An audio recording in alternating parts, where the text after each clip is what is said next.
મુંબઈથી બધેથી આવે. પણ બહુ મેકઅપ કરતા તો સ્કિન ખરાબ ના થઈ જાય ના થાય. એ લોકોને થોડુંક એ લોકો કેર કરતા હોય ને પૈસા પછી એ લોકો કમાવે તો સ્કિન કેરમાં આવી રીતે વાપરે ને પછી એ લોકો ફેશિયલ ક્રીમ રેગ્યુલર તો લાંબા ગાળે સ્કિન લપસી જાય એવું બધું ના ના થાય? ના પણ ફેશિયલ કરવામાં તો સ્કિન તમારી ટાઈટ થાય. એવું? લચડી ના પણ ના કરાવો ત્યારે પછી કરાવો તો એ કશું થઈ કઈ નહીં.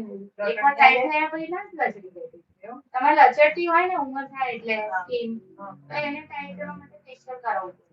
કેમ કે તમારી ઉંમર થાય એટલે સ્કિન લચડી જાય લાસ્ટ મહિનામાં નીચે આવે પણ તમે ફેશિયલ કરાવતા રહો ને અમુક ઉંમર તો એ ટાઈટ થતી જાય. તો મને તો ફેશિયલ કરવા ગભરામણ થાય છે. ના ના મને એકવાર ફેશિયલ કરાવી દીધું.